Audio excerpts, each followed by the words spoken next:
Good morning, student. Today we are going to start Civics Chapter 8, Public Facility, Part 2. Now open page number 260. Other facilities यानी अन्य सुविधाएं, health care, स्वास्थ्य देखभाल, सेवा, शिक्षा, परिवहन एवं बिजली की आपूर्ति की अन्य बुनियादी सुविधाएं हैं जिन्हें सरकार द्वारा प्रदान करने का प्रयास किया जाता है। ग्रामीण क्षेत्रों में प्राथमिक स्वास्थ्य केंद्र एवं सामुदायिक स्वास्थ्य केंद्रों के माध्यम से स्वास्थ्य सुविधा प्रदान की जाती है। सामुदायिक स्वास्थ्य केंद्रों में उन रोगियों के लिए प्रयोगशाला, एक्सरे सुविधा तथा मरीजों के लिए बिस्तर की भी व्यवस्था रहती है। एक सामुदायिक स्वास्थ्य केंद्र में 80,000 से 120,000 लोग शामिल होते हैं, जो दर्शाता है कि ग्रामीण स्वास्थ्य सेवा के क्षेत्र में बहुत कुछ किए जाने की आवश्यकता है। शहरी क्षेत्रों में जिला अस्पताल, मेडिकल कॉलेज अस्पताल तथा अन्य सरकारी अस्पताल भी हैं। एजुकेशन, शिक्षा, 2002 में संविधान ने संशोधन करके 6 से 14 वर्ष की आयु वर्ग के बच्चों के लिए प्राथमिक शिक्षा की मौलिक अधिकार बना दिया। 2001 में सरकार ने इन आयु वर्ग के सभी बच्चों को कवर करके एक सर्व शिक्षा अभियान शुरू किया।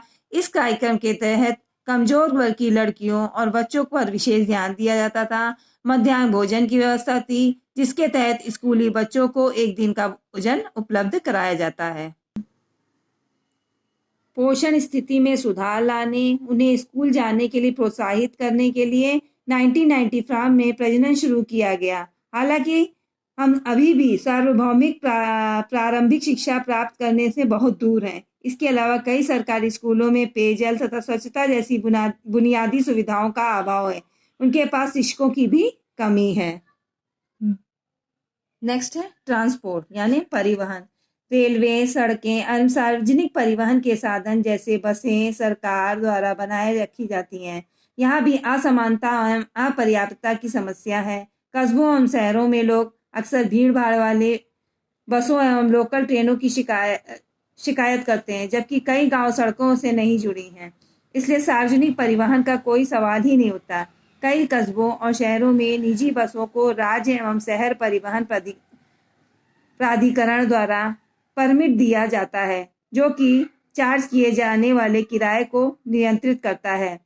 टैक्सी का किराया एवं ऑटो रिक्शा का किराया भी सरकार तय करती है। पावर यानी शक्ति, सामान्यतः बिजली की मांग उपलब्धता की तुलना में बहुत है। इसीलिए लोगों को शहरी क्षेत्रों में भी घंटों बिजली कटौती का सामना करना पड़ता है। ग्रामीण क्षेत्रों में स्थिति और भी खराब है। 2011 की जनगणना के अनुसार केवल 55.3% ग्रामीण परिवार प्रकाश के लिए बिजली का उपयोग करते हैं।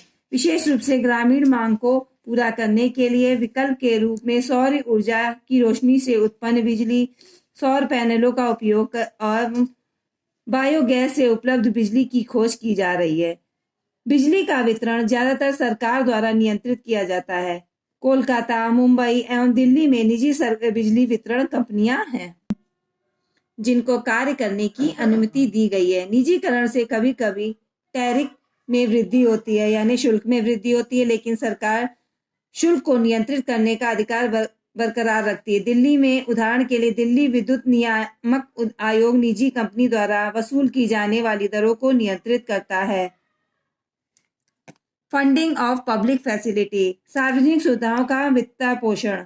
वार्षिक बजट में पिछले वर्ष में सरकार द्वारा किए गए खर्चों का लेखा जोखा होता है और अगले वर्षों के खर्चों का अनुमान होता है। इन खर्चों का एक हिस्सा सार्वजनिक सुविधाएं प्रदान करने की लागत से संबंधित होता है। उदाहरण के लिए पानी को पंप करने एवं उपचार करने और पानी ले जाने के लिए पाइप बिछाने के लिए धन की आवश्यकता होती है। इसी तरह स्कूल एवं स्वास्थ्य केंद्र स्थापित करने एवं चलाने के लिए सरकारी खर्च का पैसा टैक्स से आता है। वित्त विधेयक में नए करों एवं करों में वृद्धि और आदि के प्रस्ताव शामिल हैं।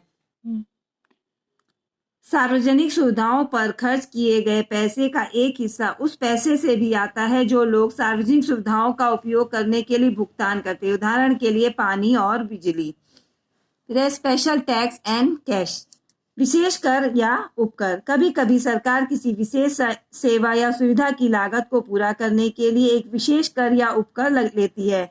शिक्षा उपकर उदाहरण के लिए एक अतिरिक्त कर है जिसे लोग निधि के लिए भुगतान करते हैं। शिक्षा पर सरकार का खर्च एक अनुमान के मुताबिक सरकार शिक्षा के जरिए 27,500 करोड़ जमा करती है।